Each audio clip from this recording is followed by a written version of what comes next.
Hi, it's Miss Saxon, and I'm coming to you from inside the book.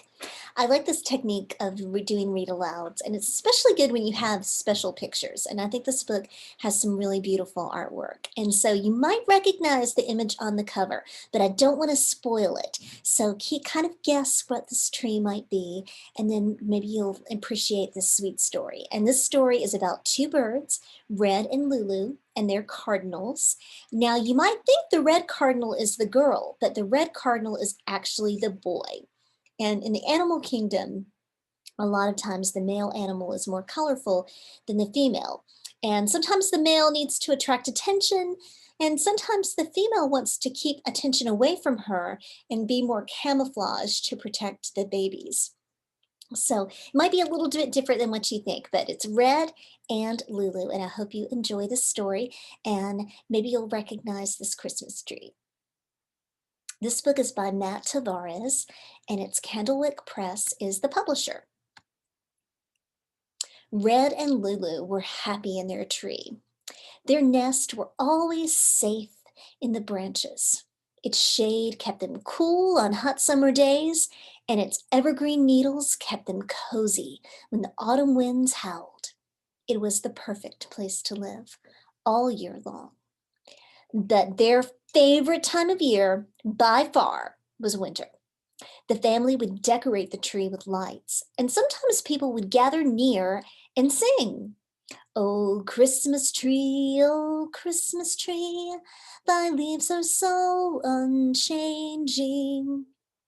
Red and Lulu loved listening to people sing about their tree. Sometimes they even sang along. One chilly morning, as the cold months were starting again, Red went out to find some breakfast.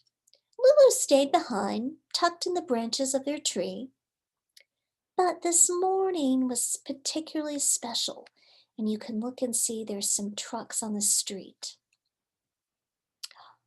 Look what happened. The beautiful tree is being cut down. When Red returned, he could not believe what he saw.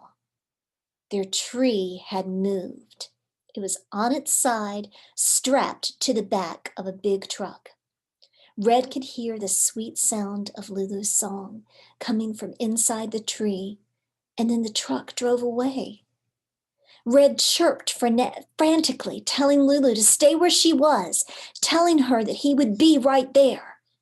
But the truck went all the way down the interstate, over a bridge, into the city.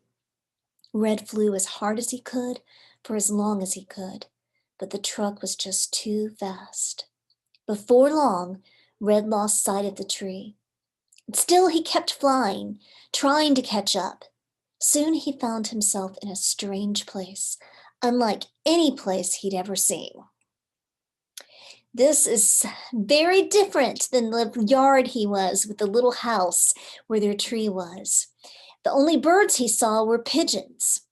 And for days, Red searched everywhere. He was tired and hungry, and he wondered if he would ever see Lulu again. You can see the city is so different than where he was before. The snow reminded him of Lulu. He missed her so much. He could almost hear the song they loved. Oh, Christmas tree, how lovely are thy branches. Wait a minute. He did hear the song. He flew following the sound, and he kept hearing it getting louder and louder. And look what he saw. He chirped with glee and soared over the crowd singing. This is New York City, and this is the Rockefeller Christmas tree. You might call this America's Christmas tree because it's really famous. You see it in lots of different movies. It was in Elf, it was in Home Alone. He saw the tree and he knew what that meant. He flew right to his favorite branch. Lulu! Oh, he found her. Red and Lulu were happy in their tree, and they watched with pride as hundreds of thousands of people marveled at its beauty. But then one day, the workers came and took the tree away again. But this time, Red and Lulu stayed, and they stayed together. They found a new place to make a home in a park surrounded by trees and grass and lots of friends. Now, every year when the air turns cold, Red and Lulu take a special trip, and when the crowd comes to sing, they sit together, snuggled close on a snowy branch, and listen. Oh, Christmas tree, thy leaves are so unchanging.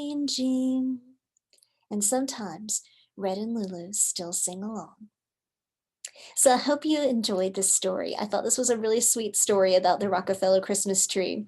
I have been to New York before, but I've never been at Christmas, and I've always imagined going there and seeing the tree. And so I hope maybe sometime you guys will be able to see a tree like that. But I also love the fact in the story that how even though they lost their original home, as long as they were together, they were home because they had each other. And so sometimes you might have to find a new home. You may have to move or you may have to travel to a place. But when you're with people that you care about, that's going to be your home. And so I like their adaptability. So I hope you enjoyed the story and I hope you have a nice season. Thank you.